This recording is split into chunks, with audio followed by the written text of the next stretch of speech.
bit. Right. Seattle got lucky, but Cam Chancellor, that wasn't a lucky play. No, nope. We're going to get into that right now. So the Seahawks are now 2-2, and as Stephen A. just mentioned, Seattle is not allowed a touchdown in their last 18 regular season quarters with Cam Chancellor on the field. Stephen A., going into the season, you had Seattle as your Super Bowl pick.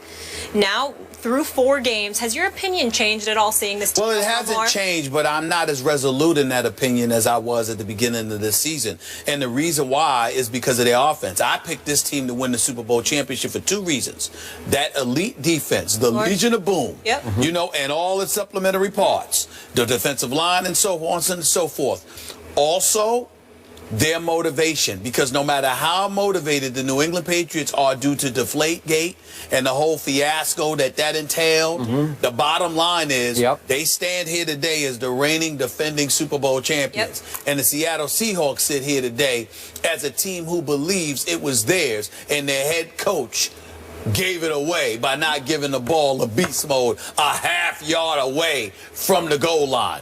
It is that simple. So I believe the combination of how elite their defense is, Skip, and how motivated they are to resurrect themselves and to make amends for what transpired, basically taking back what they believe belongs to them. The Seattle Seahawks believe they should be standing here right now as the reigning 2-time defending Super Bowl champions, okay? And they believe that it was they gave that away. So they believe it's theirs. That is the reason I picked them.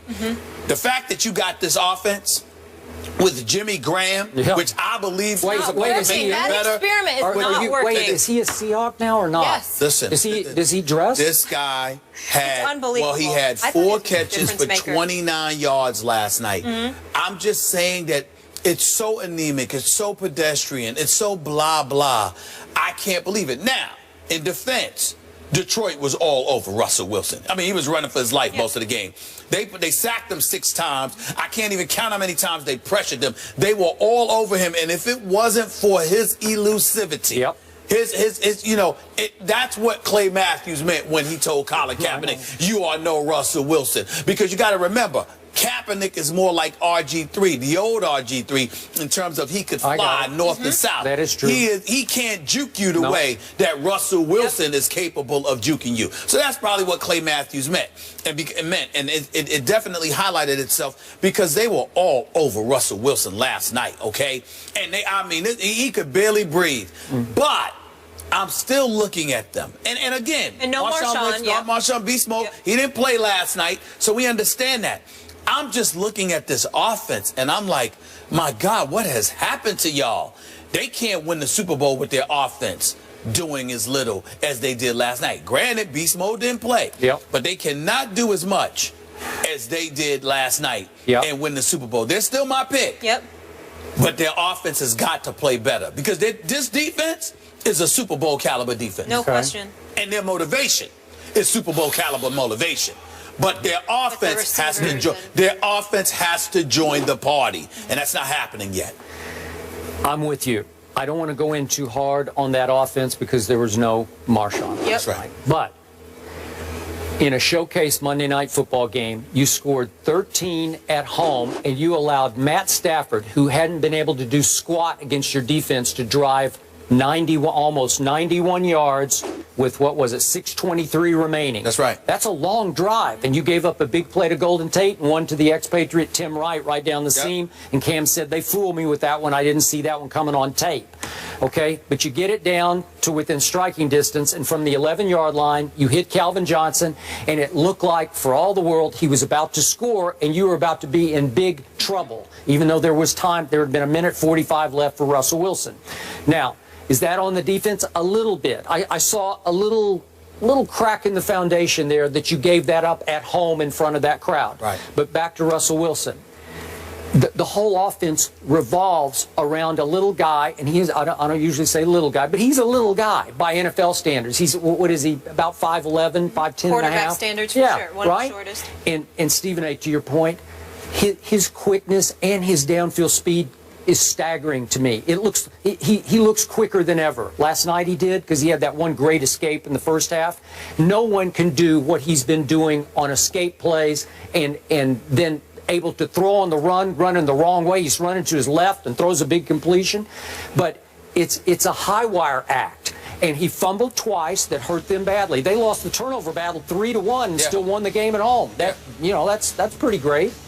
And yet, Russell Wilson, if you force him to stand there in that pocket at his diminutive size, he can't see it, and he's not consistently accurate from the pocket. He's, to me, to my eye, he is below average as a pure pocket passer.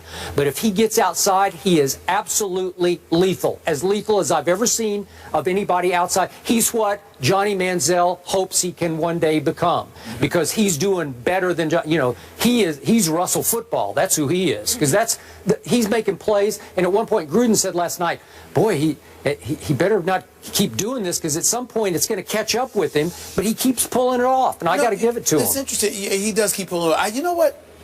As I watched Russell Wilson last night, you know what I said to myself? A 3-4 defense is the best way to go against him. Let me explain why. It's almost best that you don't have a pass rush. You don't need that to. You just keep him in the pocket. Just don't let him out. You just don't let him out of the pocket. I know. That's all. I agree. That's it. Because the more people you send, if he somehow is able to escape, because you're trying to put forth a vicious pass rush, he's gonna eat you up. Because he has that elusivity factor working in his favor. And again, once he gets out of the pocket, he's lethal. But even if he has time, if you make him stand in the pocket and there are bodies in front of him to impede his vision, it obviously affects him like it would affect anybody else who's relatively short inside that pocket. To me, that's the best way to neutralize him. And then this is why Jimmy Graham and Lockett, it doesn't make much sense right now. They're both huge targets. So when all else fails, particularly with a quarterback like Russell Wilson, because of his diminutive size, you can throw it up sometimes. And just throw it in the vicinity. And they should be able to go and get it for you. The fact that none of that is happening is incredibly alarming to me. This offense has become a huge question mark. I can't believe it's going to stay this way, because you got enough weapons in Lockett and Graham with beast mode. The offensive line plays, even though they gave up a lot yesterday, they can play better, and I believe they will play better. And Russell Wilson obviously can be evasive, but they're going to have to do that to capture a Super Bowl championship. They're going to have to do that to beat Green Bay. They're going to have to do that to beat Arizona. Right now, they're asking a whole lot of little Russell Wilson to make a couple plays a game that's going to win the game 13-10. So, Stephen A., you have him going to the Super Bowl, not as strong on it. Skip, you say not so much. Well, you know who I picked. Oh, yeah. Dallas Cowboys. Oh, yeah. I'm hanging in, but it's going to be a long road. Some happen with that team. All right, that's a whole other story, though. So there are now 6 undefeated teams left in the NFL. How would you list the Patriots, Falcons, Panthers, Bengals, and Packers from best to worst? Send us your rankings on Twitter using the hashtag #RankTheUnbeatens. Meanwhile, Stephen A. had some strong words on Texas's Charlie Strong's future on Mike and Mike and on his radio show. We'll discuss the next move for the Longhorns. That's after the break. This stuff is such a bad situation. I wasn't wanted down here to begin with. The guys who wanted me and brought me in is gone. And on top of it all, I'm getting out-recruited by Houston, by Baylor. What's there to talk about?